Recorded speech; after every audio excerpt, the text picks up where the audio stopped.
আসসালামু আলাইকুম রহমতুল্লাহ। প্রিয় ভিউয়ার্স, আশা করি সবাই ভালো আছেন। আলহামদুলিল্লাহ, আমি আল্লাহর রহমতে ভালো আছি। আমরা আজকে আপনাদের সাথে শেয়ার করব ৭৪ নম্বর ভিডিও। ইতিমধ্যে আমরা ৭৩ নম্বর ভিডিও ৭৩টি ভিডিও আপনাদের সাথে শেয়ার করেছি। এই ভিডিওগুলোতে আমরা মুনতাখাবুল হাদিস গ্রন্থ থেকে বিভিন্ন গুরুত্বপূর্ণ হাদিসগুলো আপনাদেরকে তালিম করে শোনাচ্ছি, পড়ে শোনাচ্ছি। আশা করি আপনারা দেখতেছেন, অবশ্যই আপনাদের খুব ভালো লাগছে। প্রতিদিন ২টা বাজে আমাদের এই চ্যানেল থেকে, MRS টিভি 12 চ্যানেল থেকে আমরা প্রতিদিন একটা করে তালিমের ভিডিওগুলো দিচ্ছি। আশা করি আপনারা উপকৃত হবেন। আজকে খুবই গুরুত্বপূর্ণ একটি হাদিস নিয়ে আলোচনা করব। হাদিসটি তালিম করে আপনাদেরকে শোনাচ্ছি, আপনারা একটু মনোযোগ সহকারে শুনবেন। আলহামদুলিল্লাহ, ইনশাআল্লাহ আপনারা সেই অনুযায়ী আমল করতে পারবেন, আমার বিশ্বাস। বিসমিল্লাহির রহমানির রহিম। হযরত জাবের ইবনে রাদিয়াল্লাহু তাআলা আনহু বলেন, কয়েকজন ফেরেশতা রাসূলুল্লাহ সাল্লাল্লাহু আলাইহি সাল্লামের কাছে এলেন। তখন উনি ঘুমাচ্ছিলেন। ফেরেশতারা একে অপরকে বলেন, উনি ঘুমাচ্ছেন। এক ফেরেশতা বলেন, চোখ ঘুমাচ্ছে, কিন্তু ওনার অন্তর জেগে আছে।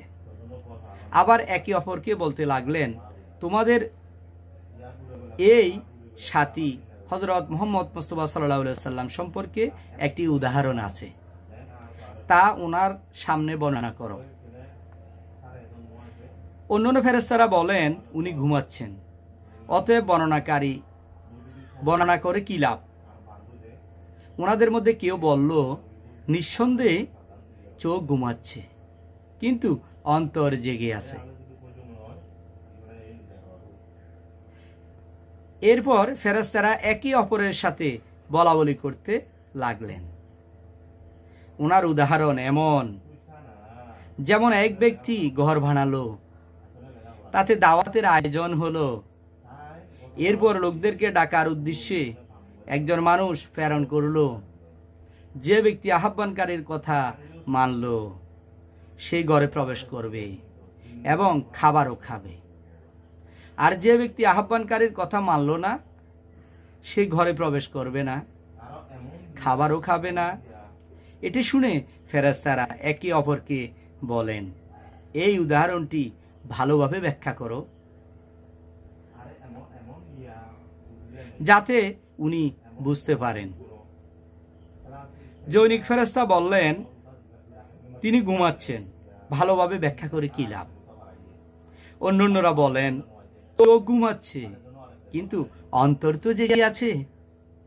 এরপর বলতে লাগলেন, সেই ঘর হলো জান্নাত, যা আল্লাহ তাআলা নির্মাণ করেছেন এবং তোমাদের মধ্যে বিভিন্ন ধরনের নিয়ামত সমূহ রেখে দাওয়াতের আয়োজন করেছেন।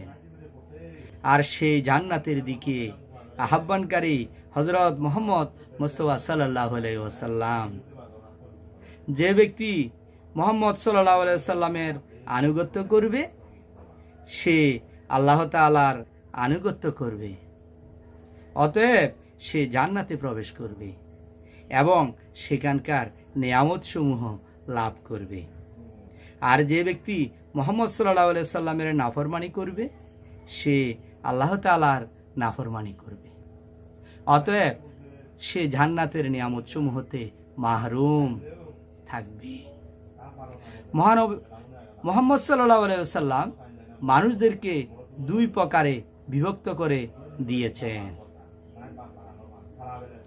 মহানবী সাল্লাল্লাহু আলাইহি ওয়াসাল্লাম মানুষদেরকে দুই প্রকারে বিভক্ত করে দিয়েছেন, আনুগত্যকারী, নাফরমান। কি সুন্দর, কি চমৎকার কথা। ব্যাখ্যা, এটি নবীদের বৈশিষ্ট্য যে ওনাদের ঘুম সাধারণ মানুষের ঘুমের মতো না। সাধারণ মানুষ ঘুমন্ত অবস্থায় সম্পূর্ণ অসচেতন থাকে। অপরদিকে নবী করিম সাল্লাল্লাহু আলাইহি ওয়াসাল্লাম ঘুমন্ত অবস্থায় সম্পূর্ণ অসচেতন হন না কেন, ওনাদের ঘুমের সম্পর্ক শুধু চোখের সাথে থাকে। অন্তর ঘুমন্ত অবস্থায় আল্লাহ তাআলার সত্তার প্রতি মনোযোগী থাকে। এই হাদিসটি বর্ণনা করা হয়েছে বজলুল মাজহুদ কাব্যগ্রন্থে। এই হাদিসটি এসেছে। তাহলে আল্লাহ তাআলার যারা আমাদের রাসূলুল্লাহ সাল্লাল্লাহু আলাইহি সাল্লামের প্রতি ঈমান আনলো, রাসূল সাল্লাল্লাহু আলাইহি সাল্লামের আনুগত্য লাভ করলো, উনি যেভাবে বলেছেন সেভাবে জীবন পরিচালিত করলো, তাহলে আল্লাহর সাথেও সেই আনুগত্য করলো। যে তার কথা শুনলো না, তার আনুগত্য করলো না, তার হুকুমগুলো মানলো না, তার সুন্নতগুলো আমল করলো না, নাফরমানি করলো, তাহলে সে আল্লাহর সাথে নাফরমানির সমান হয়ে গেল। সুবহানাল্লাহ। আমরা আমাদের এই হাদিস অনুযায়ী আমরা আমল করার চেষ্টা করব।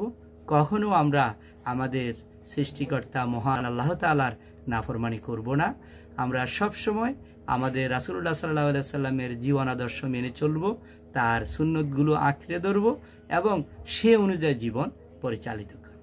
আল্লাহ তাআলা আমাদের সবাইকে এই হাদিস অনুযায়ী আমল করার তৌফিক দান করুন। আসসালামু আলাইকুম ওয়া রাহমাতুল্লাহ।